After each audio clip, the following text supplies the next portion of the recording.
Would these three things make your money better? My name is C.F. Hutter, and if your business buys Bitcoin, you can call me Chauncey. Do you remember September 2008?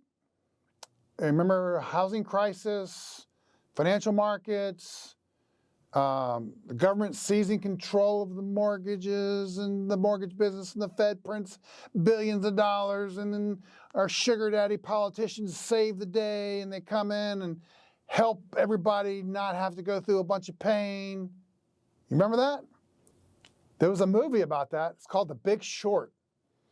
And it's actually a really good movie. It explains in a comedic form really a lot of what happened. You know, our economy got shot in the gut, and inflation made our economics or our economy bleed even worse, right? Like, we all know that happened. We might not be able to describe it like an Ivy Leaguer, but we know that 2008, 9, 10, there was billions. Right now, at COVID, it was trillions. But back in 2008, 2009, it was 600 billion, which was a really big number back then.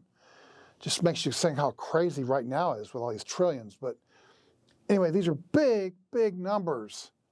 And our money is under attack. It's getting devalued as we speak. What if our money was something else? One of these three things. What if our money was scarce? Limiting the amount of money in society's financial system would prevent debasement or inflation. For the first time ever in the history of man, if our money was scarce. Number two, secure. Ensuring no person, entity, or government could take your money against your will would provide peace of mind at a level the world has never seen before. Number three, sovereignty or sovereign. The future of money must be independent of centralized control. No country's central bank or government made decisions impacting your financial life. Those three things, secure, scarce, secure, and sovereign. Do we have that now? No, not a chance. What would those three things, how could we get those three things? One word, it's called Bitcoin.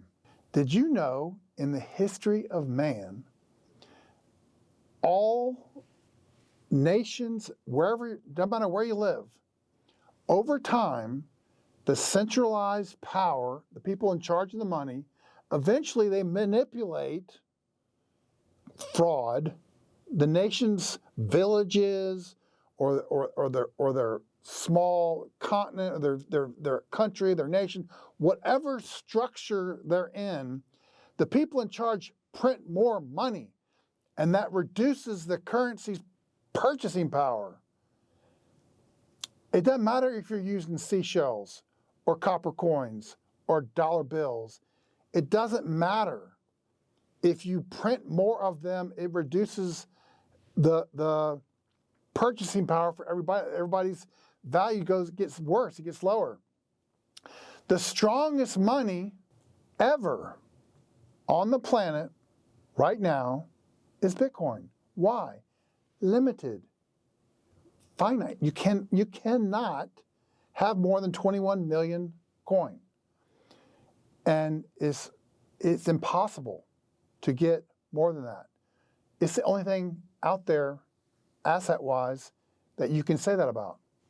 So if that's the case, why wouldn't we take weak, broken, in-debt money and use it to buy strong, long-term,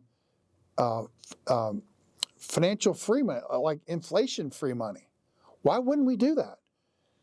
The answer is we would. And that's what you need to do. That's what I need to do. That's what we all need to do. That's why I'm making these videos.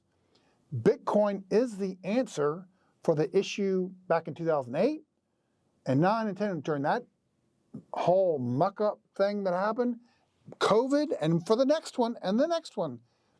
You want to protect your family and your business, your life? Bitcoin doesn't solve all your problems, but Bitcoin does solve your money problems.